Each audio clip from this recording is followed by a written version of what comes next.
Good morning, everyone. I am Khushi Gupta of BCA PPU Batch 1, third year, and I am here to give an overview of the entire 4-day workshop on DevOps. So, first of all, coming on the name DevOps, which suggests that if we break the word dev and ops, so dev means development and ops means operation. So in a company, if there is an development team and the another is the operational team, so to bridge the gap between the development and operation team, we have the concept as DevOps.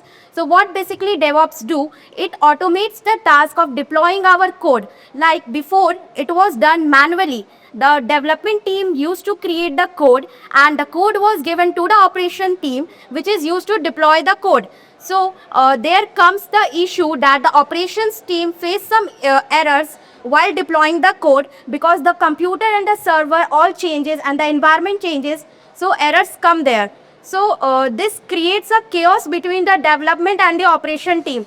To solve those chaos, we have DevOps in our we study DevOps. So I will explain the entire workflow of how this DevOps works step by step, the phases over here.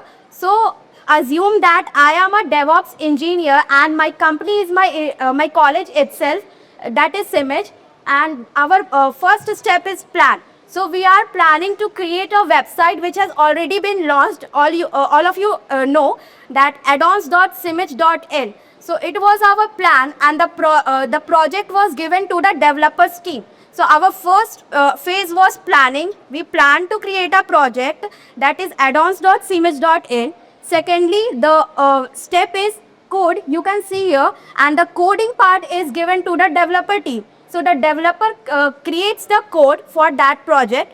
Now the third phase and the important and the backbone where the DevOps start is continuous integration and continuous deployment. That is the CI/CD pipeline, which is the basic functionality and work of a DevOps engineer. So I will start from here, that I will first see that our code has been pushed on GitHub.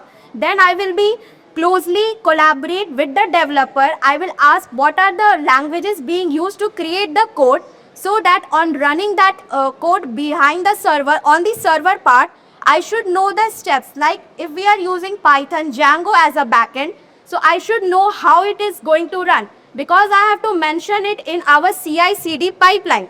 So I will be creating a CI/CD pipeline, and the CI/CD pipeline is nothing but two things. The first is the YML file and the second is the secrets. The YML file contains what to do, when to do, and how to do.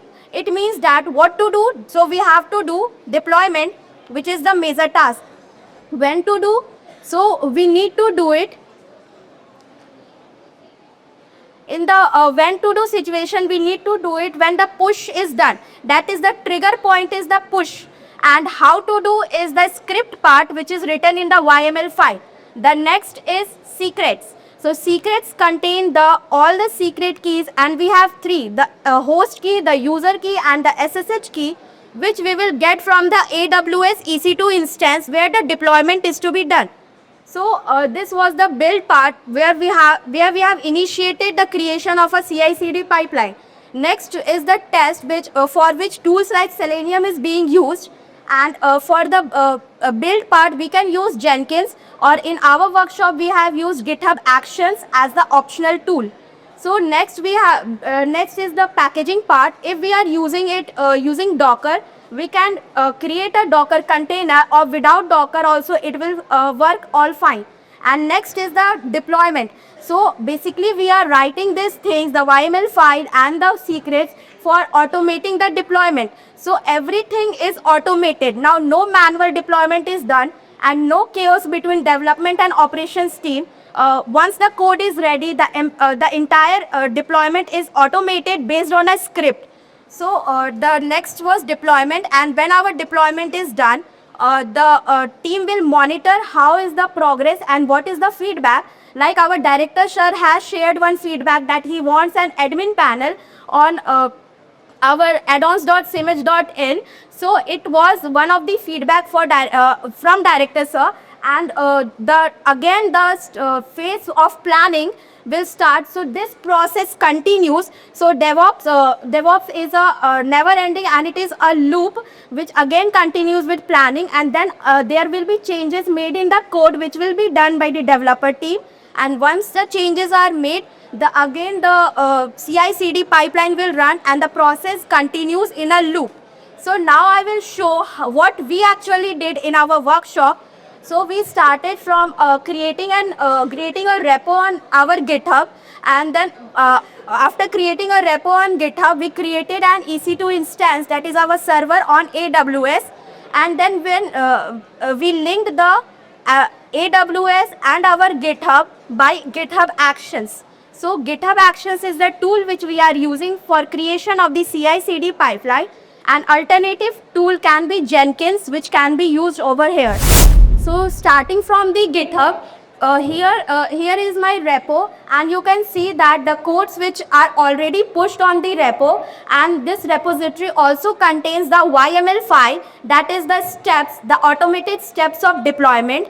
And next we will be creating an instance on the AWS EC2, because here we are using the EC2 service of AWS for the deployment. An alternative can be Kubernetes, but Kubernetes also uses EC2 internally. So this is our code, and we have already created an AWS EC2 instance on our server. So here are our AWS EC2 instances created, and next we have the pipeline.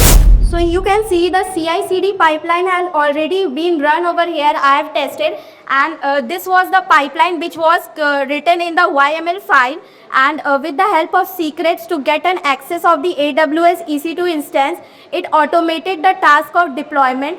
And so as soon as a push is done, which is the trigger point for the YML file, as soon as the push is done, the entire YML script runs, the CI/CD pipeline runs, and automatically our software or our website is, with the changes, is deployed on AWS. So this was all about DevOps and what we learned in our 4 days workshop. Thank you.